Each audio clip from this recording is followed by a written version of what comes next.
على سيدنا ومولانا محمد وعلى سيدنا علي وسيدتنا فاطمة وسيدتنا زينب وسيدنا حسن وسيدنا حسين وعلى آله وصحبه وبارك وسلم وسيدنا حسين وعلى آله وصحبه وبارك. بسم اللہ الرحمن الرحیم. السلام علیکم ناظرین. پروگرام صبح نور کے ساتھ آپ کا میزبان نذیر احمد غازی حاضر ہے. ناظرین اکرام، حضرت ابو انیس محمد برکت علی صاحب رحمہ اللہ کی مشہور تالیف اسماء النبی الکریم صلی اللہ علیہ وآلہ وسلم سے ایک اسم مبارک پڑھنے کی سعادت حاصل کر رہا ہوں. سیدنا المحب صلی اللہ علیہ وآلہ وسلم، ہمارے سردار محبت فرمانے والے، درود و سلام بھیجے اللہ آپ صلی اللہ علیہ وسلم، آپ کی آل پاک اور آپ کے صحابہ کرام پر. حضرت اسامہ بن زید رضی اللہ عنہ بیان کرتے ہیں کہ ایک مرتبہ میں کسی کام کی غرض سے حضور نبی کریم صلی اللہ علیہ وسلم کی بارگاہ اقدس میں حاضر ہوا تو آپ صلی اللہ علیہ وسلم اپنے کاشانہ اقدس سے باہر تشریف لائے. اس وقت آپ صلی اللہ علیہ وسلم ایک چادر مبارک آپ نے لپیٹی ہوئی تھی اور مجھے کچھ محسوس ہوا کہ چادر کے اندر کچھ ہے. چنانچہ میں نے تاجدار کائنات صلی اللہ علیہ وآلہ وسلم کی بارگاہ میں استفسار کیا تو آپ صلی اللہ علیہ وسلم نے چادر مبارک کو اپنے شانہ اقدس سے اتارا تو کیا دیکھتا ہوں کہ حسنین کریمین طیبین طاہرین آپ صلی اللہ علیہ وسلم کے جسم عطر کے ساتھ لگے ہوئے ہیں. آپ صلی اللہ علیہ وآلہ وسلم نے فرمایا یہ دونوں میرے بیٹے ہیں، میں ان دونوں شہزادوں سے پیار کرتا ہوں. ناظرین کرام، آج وہ کسی نے کہا تھا کہ عروج و اوج کے سب ممکنہ حوالوں سے حوالوں سے نبی کے گھر کو ہر ایک فرد شاہکار ملا. آج ہم رحمت کونین صلی اللہ علیہ وسلم کی وہ عظیم صاحبزادی مخدومہ کونین سیدۃ النساء سیدہ فاطمہ الزہرا سلام اللہ علیہا کہ عقد مبارک جو تھا وہ آج کے دن ہوا تھا. یہ 2 ہجری میں نکاح مبارک جو ہے عقد مبارک ہوا تھا. یہ ایسا نکاح تھا ناظرین کرام جس میں ساکنان فرش بھی اور حاملان عرش بھی شریک ہوئے تھے. اس عقد پاک کے گواہ جو تھے، اور یہ جو عقد پاک تھا اس کی تقریب عرش پر سیدہ خدیجۃ الکبریٰ رضی اللہ تعالیٰ عنہ کے جنت میں محل جو آپ کا تھا اس میں یہ نکاح جو تھا اس کی تقریب ہوئی تھی. اور اس کے گواہان معصوم عن الخطا تھے اور ساکنان فرش جو تھے وہ اس میں جو شامل ہوئے تو اس نکاح میں جو گواہ تھے اس عقد مبارک کے وہ محفوظ عن الخطا تھے. ناظرین کرام، یہ ایسی نوری جوڑی تھی، دولہا اور دلہن ایسے کہ پھر کائنات نے، آسمان کی آنکھ نے پچھلی 14.5 صدیوں میں اس جیسی نہ دلہن مبارک دیکھی نہ دلہا دیکھا. دلہا تاجدار حلتا ہے اور دلہن جو ہے وہ جنت کی عورتوں کی سردار ہے، اور پھر ان کی آگے جو اولاد پاک ہے وہ جنت کے نوجوانوں کے سردار ہیں. ناظرین کرام، یہ ہستی پاک وہ ہے مخدومہ کونین جن کی شان میں آیا تطہیر نازل ہوئی، جن کی شان میں آیا مباہلہ نازل ہوئی، جن کی شان میں سورہ دہر نازل ہوئی، جن کی شان میں سورہ کوثر نازل ہوئی. اور قرآن حکیم کی متعدد آیات، اور اہل نظر کا تو کہنا ہے قرآن کی جو میجورٹی آیات کی وہ انہی کی شان میں نازل ہوئی ہے. یہ ہستی پاک وہ تھی کہ جن کی عظمت کی گواہی قرآن نے بھی دی، اللہ رب رحمان نے بھی دی اور نبیوں کے سلطان نے بھی دی. اور یہ ہستی پاک وہ تھی رحمت کونین صلی اللہ علیہ وسلم جب یہ تشریف لاتی تھی تو ان کے لیے شفقت کے ساتھ اٹھ کے کھڑے ہو جاتے تھے، ان کا استقبال فرماتے تھے، ان کے ہاتھ کو بوسہ دیتے، ان کی پیشانی مبارک کو بوسہ دیتے. اور یہ ہستی پاک وہ ہے جو رسول خدا صلی اللہ علیہ وسلم کو کائنات میں سب سے محبوب ہستی تھی، اسی لیے سیدنا عمر فاروق رضی اللہ تعالیٰ عنہ نے ایک دفعہ سیدہ فاطمہ سلام اللہ علیہا سے عرض کیا کہ سیدہ پاک، میں نے دیکھا رحمت کونین صلی اللہ علیہ وسلم کو سب سے محبوب ہستی اس کائنات میں آپ کی ذات پاک تھی، اور آپ صلی اللہ علیہ وسلم مجھے کائنات میں سب سے زیادہ محبوب اور عزیز تھے۔ اور ان کی شان پاک کا اس سے اندازہ لگائے کہ ام المومنین سیدہ عائشہ صدیقہ طیبہ طاہرہ رضی اللہ تعالیٰ عنہ یہ فرمائیں کہ فاطمہ کاش میں تمہارے سر کا ایک بال ہوتی۔ ان کی عظمت، ان کی رفت، اور پھر میں یہاں پہ یہ ناظرین کرام عرض کر دوں کہ یہ ہستی پاک وہ ہے جن کو اللہ تعالیٰ نے وہ عظیم نعمتیں عطا کی تھی کہ اگر صبر، دنیا میں صبر، ایثار، وفا، سخا، حیا، وقار، زہد و تقوی، اگر یہ ساری شیں کسی مادی نوری وجود میں ڈھل جائیں تو اس سراپا کا نام ہوگا سیدہ فاطمہ سلام اللہ علیہا۔ آج ان کے عقد مبارک کے حوالے سے، ان کی عظمت و شان کے حوالے سے ہم جو ہے وہ اپنے جو میرے اسکالر ہیں آج ان سے گفتگو کریں گے۔ اللہم صلی علی سیدنا و مولانا محمد وعلی سیدنا علی و سیدتنا فاطمہ و سیدتنا زینب و سیدنا حسن و سیدنا حسین وعلى آله وصحبه وبارك وسلم اللهم صل على سيدنا ومولانا محمد وعلى سيدنا علي وسيدتنا فاطمة وسيدتنا زينب وسيدنا حسن وسيدنا حسين وعلى آله وصحبه وبارك وسلم۔ میں ابتدا کر رہا ہوں جناب پیر صاحب سے۔ جی پیر صاحب، سیدہ کائنات سیدہ فاطمہ الزہرا سلام اللہ علیہا۔ جی بسم اللہ الرحمن الرحیم۔ بہت شکریہ قبلہ۔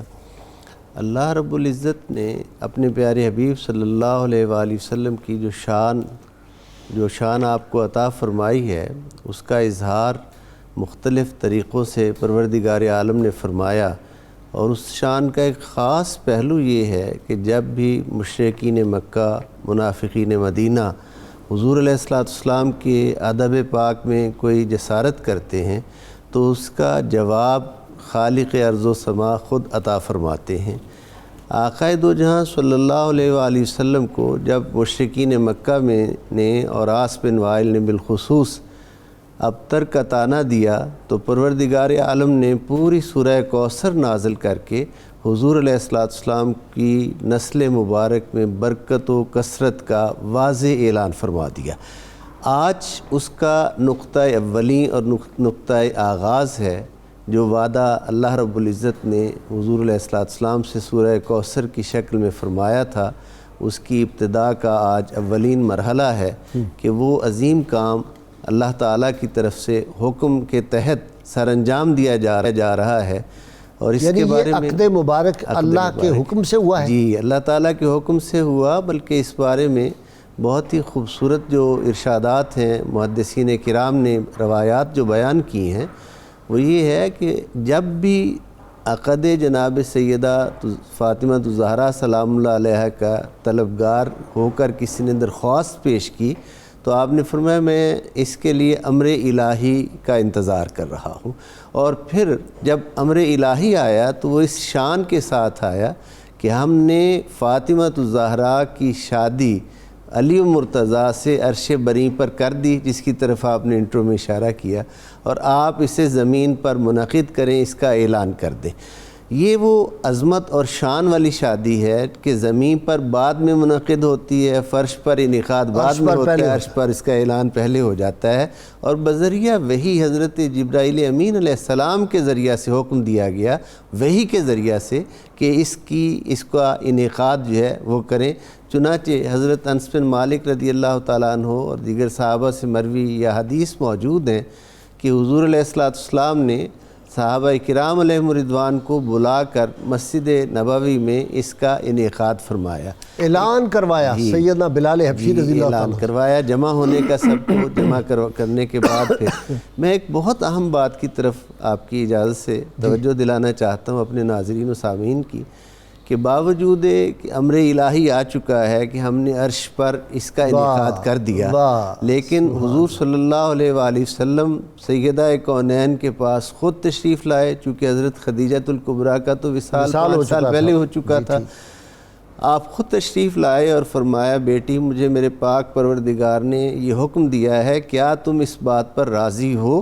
یعنی اس میں قیامت تک کی امت کے لیے یہ درس موجود ہے، سبق موجود ہے کہ لَقَدْ كَانَ لَكُمْ زبردستی شادی نہیں ہو سکتی۔ أُسْوَةٌ حَسَنَہ جو ہے اس کا طرز عمل کا بہترین نمونہ یہ ہے کہ بیٹے اور بیٹی کی رضا جو ہے وہ اس میں لی جائے اور ان کی خوشنودی کا خیال کیا جائے۔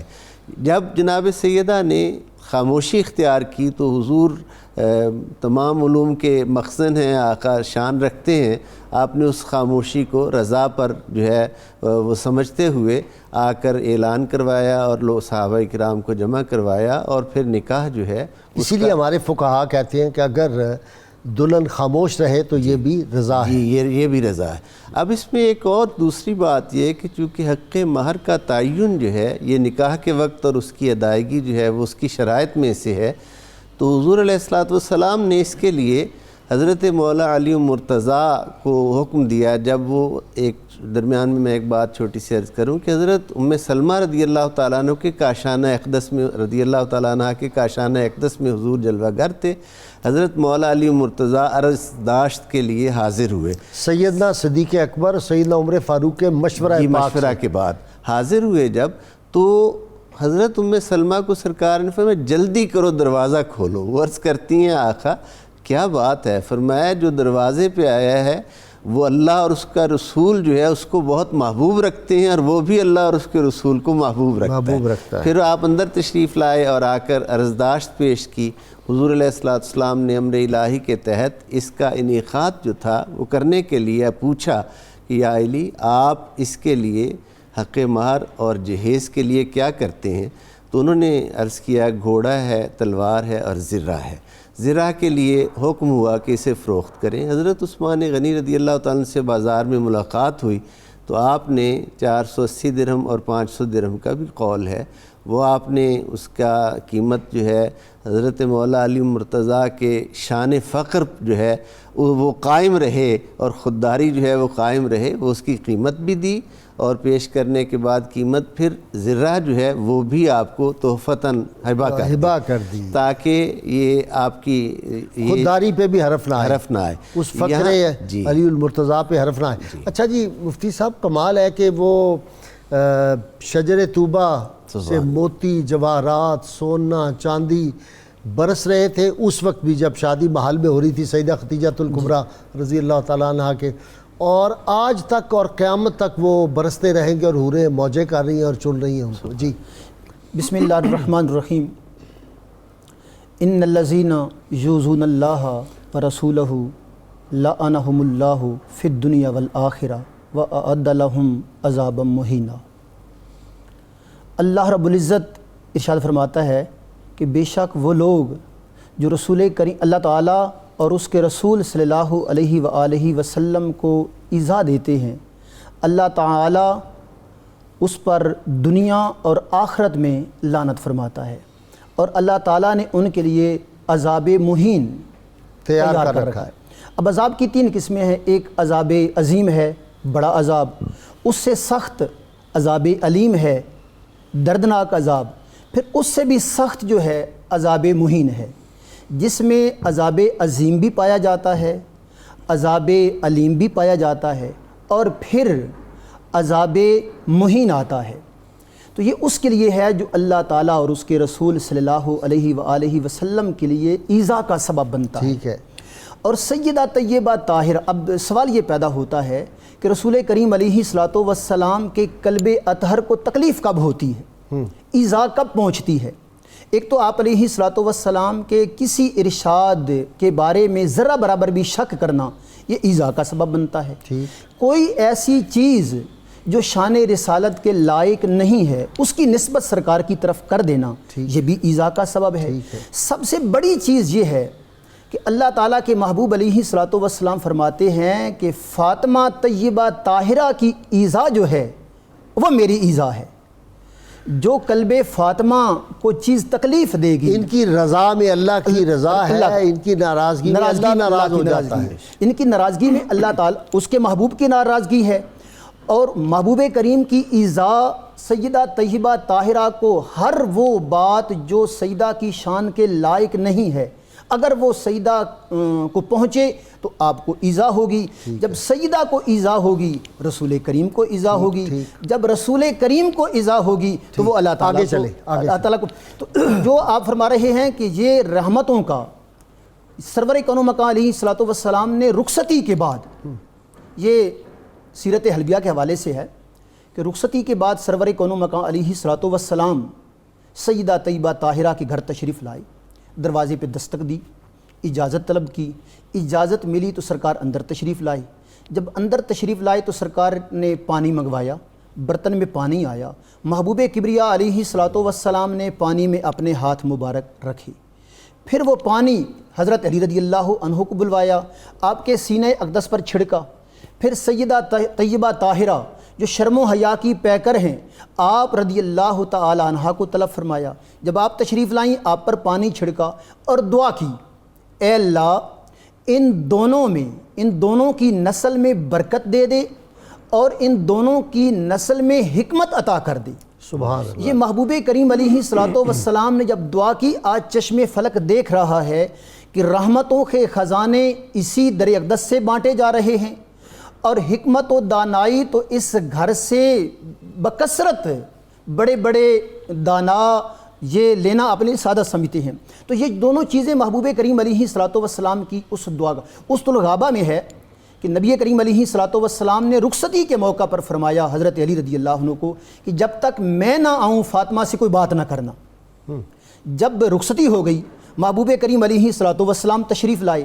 اب یہاں اس الغیبہ میں ہے کہ سرکار نے وضو کے لیے پانی طلب فرمایا، سرکار نے وضو فرمایا، جب وضو فرما لیا تو وضو کا بچا ہوا پانی کچھ حضرت علی رضی اللہ تعالیٰ عنہ پہ چھڑکا اور کچھ سیدہ طیبہ طاہرہ رضی اللہ تعالیٰ عنہ پہ چھڑکا۔ اور یہاں جو دعا کے الفاظ ہیں وہ یہ ہیں کہ اے الہ العالمین ان دونوں کو اپنی حفظ و امان میں لے لے اور ان دونوں کی نسل کو شیطان سے محفوظ فرما، اور میں ان دونوں کی نسل کے لیے دعا کرتا ہوں کہ شیطان کے شر سے انہیں محفوظ فرما۔ اچھا جی، یہ ڈاکٹر مجاہد، آپ صلی اللہ علیہ وسلم ارشاد فرمایا کرتے تھے یہ ہے شفقت کا عالم، فاطمہ میرے ماں باپ تجھ پہ قربان۔ سبحان اللہ۔ اور جس طرح یہ مفتی صاحب ابھی اشارہ کر رہے تھے کہ علم و حکمت اس خاندان میں وہ کیوں نہ ہو، 73 علوم کے حصے ہیں، ایک حصہ عاصم بن برقیہ کے پاس تھا اور کہاں سے تخت بلقیس اٹھایا اور کہاں لے کے آ گئے، تو 73 علوم کے حصے علی المرتضیٰ شیر خدا کے سینہ پاک میں ہیں۔ سبحان اللہ۔ بسم اللہ الرحمن الرحیم۔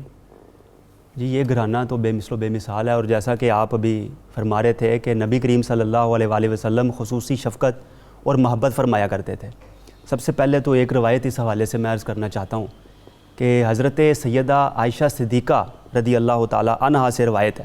اب یہ جو روایت کے الفاظ ہیں میں چاہتا ہوں اصول برکت کے لیے پڑھ بھی دوں، اور اس کا جو ایک ٹیکنیکلی مفاہیم اور معنی اس میں پوشیدہ ہیں وہ بھی عرض کر دوں۔ بڑی معروف اور مشہور روایت ہے۔ کان رسول اللہ صلی اللہ علیہ وآلہ وسلم اذا رآہا، نبی کریم صلی اللہ علیہ وآلہ وسلم جب بھی دیکھتے، جب بھی، قد اقبلت کہ سیدہ فاطمہ حاضر خدمت ہو رہی ہیں، رحبا بہا ان کو خوش آمدید کہتے، ثم قام الیہا پھر ان کی طرف بڑھتے، قیام فرماتے۔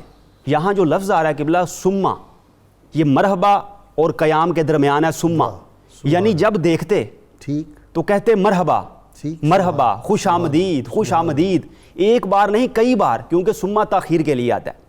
فقبلہا، پھر جب پہنچتے تو سیدہ فاطمہ تو زہرا کو بوسہ دیتے. سبحان. اور پھر سما آ گیا، یعنی بوسہ بھی ایک نہیں، شفقت کے ساتھ کئی بوسے دیتے. ٹھیک. سما اخذا بیدہا، پھر آپ کا ہاتھ دستے پکڑتے، پاک پکڑ لیتے. جی دستے پاک پکڑتے. فجاء بہا، پھر دستے پاک پکڑ کر لاتے.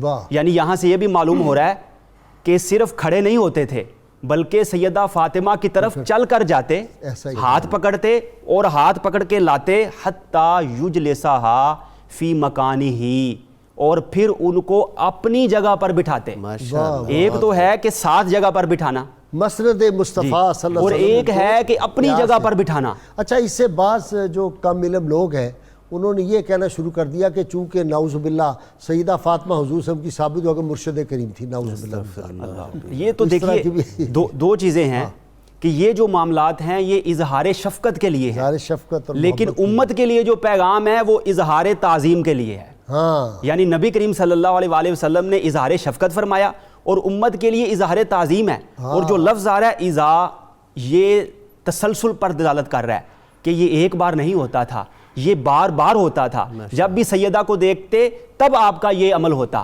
تو معلوم ہوا کہ امت بھی ہمہ وقت سیدہ فاطمہ زہرا کی تعظیم کرتی رہے. اب اس کا دوسرا حصہ بھی ہے. یہ تو ایک حصہ آپ نے بیان کیا. دوسرا حصہ یہ ہے کہ رحمت کونین صلی اللہ علیہ وسلم جب سیدہ فاطمہ سلام اللہ کے کاشانہ پاک پہ جاتے تو وہ بھی دروازے سے آپ صلی اللہ علیہ وسلم کے دستے اقدس کو پکڑتی، بوسہ دیتی اور ہاتھ مبارک دستے پاک کو پکڑ کے اندر لے کے جاتی اور وہی بٹھاتی. طریقہ اور اسی سنت پر عمل پیرا ہوتی. تو یہ اظہار کیا تعظیم، منظر ہوگا ویسے، جی اظہار کیا تعظیم بھی منظر ہوگا اور اظہار ادب بھی. ابھی جو بات ہو رہی تھی نکاح کے حوالے سے، ایک تو ہے نکاح زمینی جو زمین پر منعقد ہو گیا، اور ایک ہے نکاح آسمانی جو بھی آپ فرما رہے تھے کہ شجر حیطوبہ کو حکم دیا گیا. تو سب سے پہلے اس میں یہ بات ذہن نشین رہنی چاہیے کہ جو فرشتے مختلف آئے ہیں نبی کریم صلی اللہ علیہ وآلہ وسلم کے پاس، ایک بار نہیں متعدد بار، کہ نبی کریم صلی اللہ علیہ وآلہ وسلم فرماتے ہیں فرشتے نے آ کر یہ بشارت دی ہے کہ اللہ نے آپ کی بیٹی اور سیدنا علی کا نکاح عرش پر منعقد کر دیا یا آسمانوں پہ کروا دیا. مختلف فرشتے آئے. تو اس کا مطلب ہے کہ نبی کریم صلی اللہ علیہ وآلہ وسلم کی خوشی کا عالم دیدنی تھا کہ اللہ رب العزت کو معلوم تھا کہ میرے حبیب اس سے خوش ہوتے ہیں، تو بار بار جو ہے فرشتے آتے رہے. اور پھر جو آسمانی نکاح ہوا، منعقد ہوا، 40,000 فرشتوں کو گواہ کیا، جبکہ فرشتوں کی تعداد تو بہت زیادہ ہے. اسرافیل نکاح خواہ ہے، جی بالکل، جبرائیل اور میکائیل گواہ ہیں. یعنی جس نکاح پاک کے گواہ معصوم من الخطا ہو، وہ دلہا دلہن کا کیا مقام ہے. اور اللہ رب العزت ولی ہے نکاح کا. سیدہ فاطمہ میں کہہ رہا ہوں وہاں پہ ولی گواہ معصوم من الخطا، رب خالق ارض و سما، اور یہاں پہ محفوظ عن الخطا جو دنیا میں اس زمین پہ جو گواہان ہے. کمال ہے. اور دیکھیے کہ 40,000 فرشتے وہاں پہ آئے. فرشتوں کی تعداد تو بہت زیادہ ہے، 40,000 کیوں؟ اس کا مطلب ہے سیدہ فاطمہ کے نکاح کے لیے منتخب کردہ فرشتے آئے جو بہت درجات میں بلند تھے. وی آئی پی مقربین جو فرشتے تھے وہ آئے. اور پھر شجر طوبہ کو حکم ہوا کہ موتی اور یاقوت کی بارش کرے. فرشتوں نے موتی اور یاقوت سے تھال بھرے، قیامت تک فرشتے تقسیم کرتے رہیں تو وہ ختم نہ ہوں گے. ہمارے لیے اشارہ ہے کہ جو فیضان اہل بیت ہے یہ کبھی ختم نہیں ہو سکتا. اس کی بارش اور اس کا نور جو ہے امت پر ہمیشہ برستا رہے گا، قیامت تک، بلکہ بعد قیامت بھی وہی برستا رہے گا. اللہم صلی علی سیدنا و مولانا محمد وعلی سیدنا علی و سیدتنا فاطمہ و سیدتنا زینب و سیدنا حسن و سیدنا حسین وعلی آلہ و صحبہ و بارک وسلم. اللہم صلی علی سیدنا و مولانا محمد وعلی سیدنا علی و سیدتنا فاطمہ و سیدتنا زینب و سیدنا حسن و سیدنا حسین وعلى آله وصحبه وبارك وسلم. جی پیر صاحب. ایک دو باتیں جو آپ نے ارشاد فرمائیں اسی میں سے میں تھوڑا سا اس کو آج کے دور کا جو ایک وہ آیت تو پہلے سنائے نا، رب دے بو والی، بڑا مزہ آتا ہے اس کا. بسم اللہ الرحمن الرحیم. یہ سورہ دہر کی آیت مبارکہ ہے. انما نطعمکم لوجہ اللہ لا نرید منکم جزاء ولا شکورا. بے شک، یعنی پیچھے آپ کی سخاوت کا، کھانے کھلانے کا پچھلی 2 آیتوں میں ذکر ہے. یہ تیسری آیت ارشاد ہو رہا ہے کہ بے شک یہ اللہ رب العزت کی رضا کے لیے کھلاتے ہیں، جس کا آپ ترجمہ کیا کرتے ہیں کہ رب دے مونو، یعنی لوجہ اللہ، اللہ کی خاطر، اللہ کی رضا کی خاطر. اس کا معنی آپ یہ فرماتے ہیں، اور آپ کے ذریعہ سے آپ نے جب سے کہا ہے میں بھی یہی معنی کرتا ہوں، رب دے مونو. پنجابی میں، زبان میں اس سے زیادہ جامع معنی جو ہے وہ نہیں ہو سکتا کہ بے شک اللہ کی رضا کے لیے کھلاتے ہیں، اور کھلانے کے بعد جن پر سخاوت کرتے ہیں، جود و سخا کہتے ہیں لا نرید منکم جزاء ولا شکورا. ہم تم سے کسی جزا اور شکریہ کے طلبگار نہیں، چونکہ یہ ہمارا اس کے ساتھ معاملہ ہے، ہم اس کی محبت میں، ہم اس کے ساتھ کاروبار کرتے ہیں. جی، ہم اس کی محبت میں کھلا رہے ہیں.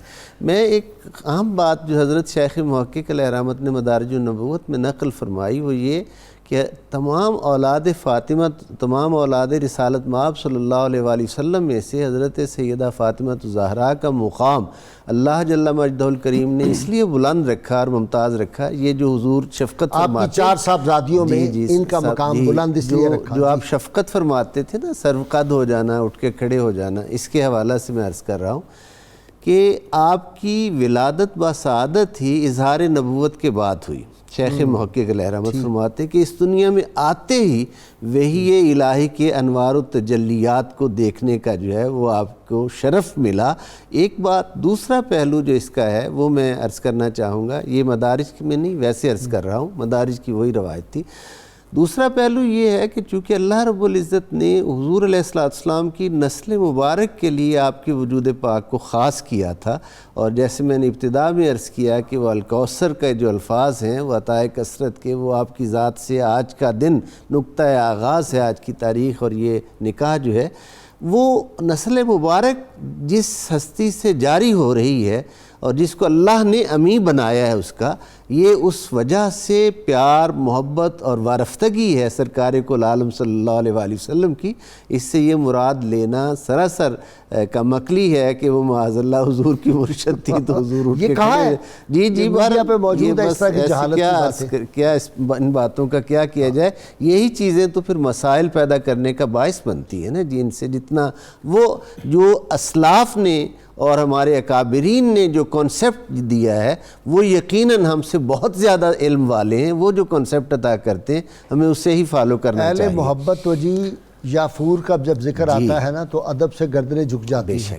یافور کے قدم سے اور قصوہ جس پہ سیدہ پاک سوار ہو کے جنت میں جائیں گی، اس کے پاؤں سے جو دھول اٹھتی ہے وہ ہماری آنکھوں کا سرما ہے. اب اس میں جو ماشاءاللہ جو بہت ہی ایک اس عقد کے اور یہ جو اللہ کی طرف سے امر ہوا نکاح کا، اس کے بارے میں بہت اہل معرفت نے بہت کچھ کہا ہے. اس کا کچھ خلاصہ 1-2 جملوں میں عرض کرنا چاہتا ہوں کہ یہ جناب حضرت فاطمہ بنت اسد اور حضرت ابو طالب کی ان خدمات کی جزا اللہ تعالیٰ کی طرف سے ہے کہ بیٹا مولود کعبہ عطا فرمایا اور بہو سیدۃ النساء العالمین جیسی عطا فرمائی، اور پوتے جو ہیں وہ حسنین کریمین علیہ السلام جیسے جوانان جنت کے سردار جو ہیں وہ عطا فرمائی. یہ ان خدمات کی جزا ہے. یعنی بہو بھی جنت کی خواتین کی سردار، اور آگے جو نواسے ہیں پوتے پوتیاں وہ بھی جنتی جوانوں کے سردار ہیں. یہ ان خدمات کی جزا ہے پروردگار عالم کی طرف سے. اور میں سمجھتا ہوں کہ جس ہم میں سے جس نے بھی اس نقطہ نظر کو سمجھ لیا کہ یہ کتنا بابرکت کام ہے جس کا حکم میرا اور آپ کا پاک پروردگار حضور کو عطا کر رہا ہے، یہ معمولی بات نہیں ہے. اور یہ آج کے عقد مبارک کی اس تقریب کو پوری امت مسلمہ کو اس لمحہ سعید کو اسی طرح سیلیبریٹ کرنا چاہیے جیسے حضرت انس فرماتے ہیں حضور کے چہرے پر بشاشت کا یہ عالم تھا۔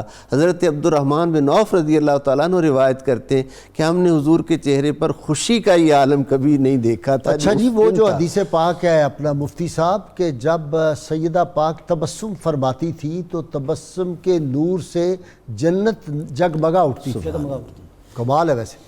اسی دعوت کے حوالے سے میں ایک عرض کرتا ہوں کیونکہ آپ رضی اللہ تعالیٰ عنہ مدینہ طیبہ میں آپ کی شادی ہوئی، شادی کے بعد ہی یہودیوں نے آپ رضی اللہ تعالیٰ عنہ کو ایک شادی کی دعوت میں بلایا، ٹھیک، اور ارادہ یہ تھا کہ بظاہر جیسے آپ فرما رہے ہیں فقر اختیاری، کہ آپ فقر اختیاری یعنی جو کچھ ہوتا راہ خدا میں تقسیم کر دیتے تھے، تو انہوں نے کہا کہ ان کے پاس کوئی اچھا لباس نہیں ہوگا، اچھا پہننے کو نہیں ہوگا، تو اس لیے ہم ان کا تمسخر اڑائیں گے، مذاق اڑائیں گے۔ دعوت دے دی۔ سیدہ طیبہ طاہرہ جب دعوت میں تشریف لے گئیں تو آپ کا لباس دیکھ کر وہ یہودی عورتیں عزت و احترام سے کھڑی ہو گئیں، کیونکہ آپ جیسا لباس اس وقت اس پوری برات میں یا پوری شادی میں کسی کے پاس ہی نہیں تھا۔ جب یہ دیکھا تو پوچھتی ہیں یہودی عورتیں کہ اے سیدہ طیبہ طاہرہ، یہ لباس آپ نے کہاں سے لیا ہے؟ تو آپ فرماتی ہیں میں نے یہ لباس اپنے والد گرامی سے لیا ہے۔ تو انہوں نے یہ لباس کہاں سے لیا؟ تو آپ فرماتی ہیں انہیں اللہ تعالیٰ نے جنت سے بھیجا۔ تو اس لباس کی برکت سے جو یہودی عورتیں تھیں وہ کلمہ پڑھ کر مسلمان ہو گئی۔ ڈاکٹر مجاہد، وہ واقعہ مولا جامی نے بھی لکھا ہے شواہد نبوت۔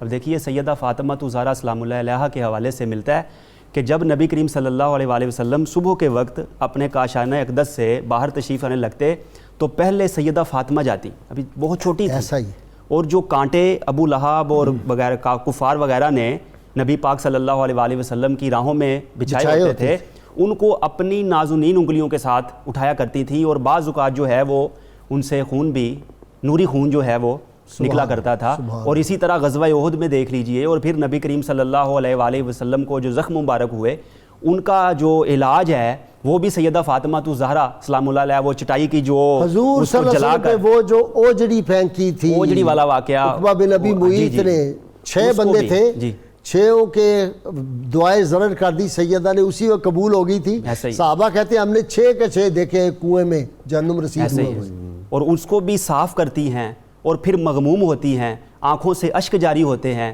نبی کریم صلی اللہ علیہ وآلہ وسلم فرماتے ہیں کہ فاطمہ غم نہ کرو، اللہ رب العزت آپ کے والد کو کامیاب ہی رکھے گا اور کامیاب ہی کرے گا۔ تو نبی کریم صلی اللہ علیہ وآلہ وسلم اس قدر سیدہ فاطمہ زہرا کی رضا چاہتے تھے۔ اب دیکھیے کہ جب آخری نبی کریم صلی اللہ علیہ وآلہ وسلم کے بظاہر لمحات ہیں تو وہاں کیا ہوا کہ نبی کریم صلی اللہ علیہ وآلہ وسلم سیدہ فاطمہ زہرا کے کان میں کچھ کہتے ہیں۔ صحیح بخاری و مسلم کی روایت ہے، تمام ازواج مطہرہ جمع ہیں، سفر آخرت راز مصطفیٰ کی امین، ٹھیک، راز مصطفیٰ کی امین، تمام ازواج جمع، پھر بھی سیدہ فاطمہ کے کان میں کہا جا رہا ہے، پہلے مسکرائیں، پھر پہلے جو ہے وہ غمزدہ ہوئیں، روئیں، پھر مسکرائیں۔ تو حضرت عائشہ نے پوچھا تو انہوں نے کہا یہ راز ہے۔ نبی کریم صلی اللہ علیہ وآلہ وسلم کے وصال کے بعد بتایا کہ پہلے آپ صلی اللہ علیہ وآلہ وسلم نے اپنے وصال کی جانب اشارہ کیا تو میں رو پڑی، غمزدہ ہوئی، اور پھر یہ کہا کہ فاطمہ سب سے پہلے میرے اقارب میں تم ہی مجھ سے عامل ہوگی، اس پر مسکرائی۔ اور ایک اور روایت ہے کہ نبی کریم صلی اللہ علیہ وآلہ وسلم نے جب سیدہ کو غمزدہ دیکھا اس موقع پہ تو کیا فرمایا، الا تردینا ان تکونی سیدۃ نساء العالمین، اے فاطمہ کیا تو اس بات پر راضی نہیں کہ تو تمام کائنات کی خواتین کی سردار ہو جائے؟ تو میں مسکرانے لگی۔ تو معلوم ہوا کہ سیدہ فاطمہ کی غمزدگی نبی کریم صلی اللہ علیہ وآلہ وسلم کو گوارا نہیں ہے۔ اور یہ آج کے دور میں اب بھی اس لمحے بھی کوئی مت سمجھے کہ اگر کوئی اب سیدہ فاطمہ زہرا کو اذیت پہنچا رہا ہے تو مصطفیٰ کریم صلی اللہ علیہ وآلہ وسلم کو اس کی خبر نہیں ہوگی۔ نبی کریم صلی اللہ علیہ وآلہ وسلم تو اپنی امت کے غموں سے فریاد امتی جو کرے حال زار کی ممکن نہیں کہ خیر بشر کو خبر نہ ہو۔ تو جب امت کے وہ حال جانتے ہیں تو اپنی بیٹی کی کیفیت اور اذیت کے حوالے سے بھی آگاہ ہیں، اور اسی لیے احادیث میں جو ملتا ہے کہ اعلان جنگ کس کے لیے کیا گیا؟ من عاد لی ولیا فقد آذنتہ بالحرب، اللہ کا اعلان جنگ. اور جو سود کے حوالے سے ہے، سود کھاتا ہے، اس کے خلاف بھی اللہ کا اعلان جنگ. اور جو سیدہ فاطمہ کو ایذا دیتا ہے اس کے خلاف نبی کریم صلی اللہ علیہ وآلہ وسلم نے فرمایا میرا اعلان جنگ ہے، انا حرب لمن حاربتم، اے حسن، اے حسین، اے علی، اے فاطمہ، جو آپ کے خلاف جنگ کرے، آپ کے خلاف نبرد آزما ہو، وہ گویا کہ میرا اس کے خلاف اعلان جنگ ہے. اللہم صلی علی سیدنا و مولانا محمد وعلی سیدنا علی و سیدتنا فاطمہ و سیدتنا زینب و سیدنا حسن وسيدنا حسين وعلى آله وصحبه وبارك وسلم. اللهم صل على سيدنا ومولانا محمد وعلى سيدنا علی و سیدتنا فاطمہ و سیدتنا زینب و سیدنا حسن و سیدنا حسین وعلی آلہ و صحبہ و بارک وسلم.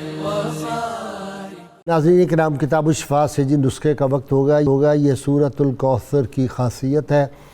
جس شخص کی اولاد زندہ نہ رہتی ہو تو وہ 41 دن تک بلا لاغا نماز فجر کے بعد 700 مرتبہ سورۃ الکوثر پڑھے، انشاءاللہ اس کی اولاد زندہ رہے گی. وظیفے کے دوران حسب توفیق صدقہ بھی دیتے رہیں، اور ہر روز کم از کم 11 مرتبہ کوئی بھی درود پاک جو آتا ہو ضرور پڑھیں.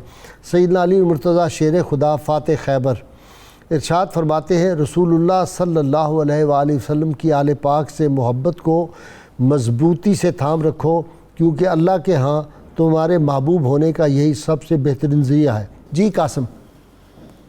پیکرے شرم و حیا ہے سیدہ زہرا بطول، منبع صبر و رضا ہے سیدہ زہرا بطول، پارہ قلب محمد ملکہ خلد بری، بانوے شیر خدا ہے سیدہ زہرا بطول، ام شبیر اور شبر والدہ سادات کی، جوہر آنے ابا ہیں سیدہ زہرا بطول، اولیاء جملہ عالم ان کی چوکھٹ کے فقیر، قاسم فقر و ولا ہے سیدہ زہرا بطول، اللہ اللہ سید کونین کے دل کا سرور، اللہ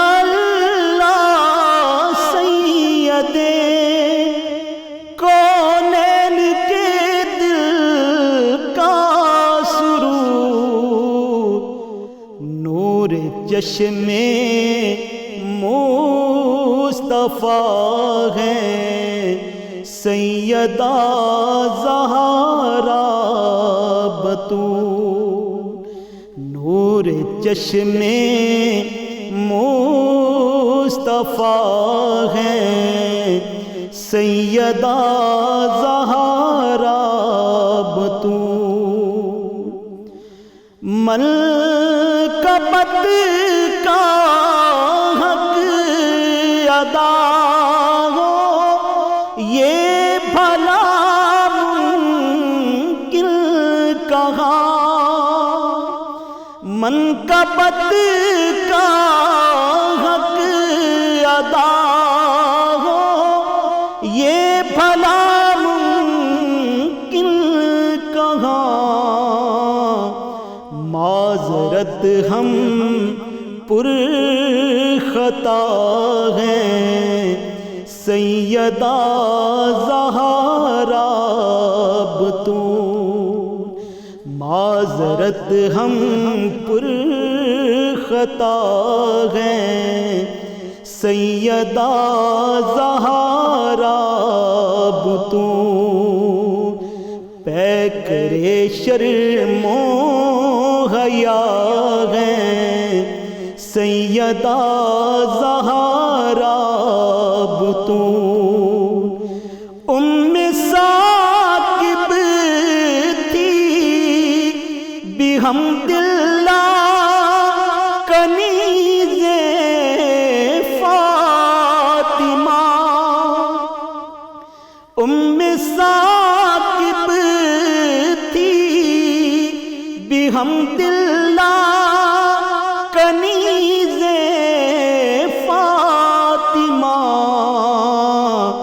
نسلوں سے ہم تو گدا ہیں سیدہ زہرا بطول، پیکرے شرم و حیا ہیں سیدہ زہرا بطول، منبع اللهم صل على سيدنا ومولانا محمد وعلى سيدنا علي وسيدتنا فاطمة وسيدتنا زينب وسيدنا حسن وسيدنا حسين وعلى آله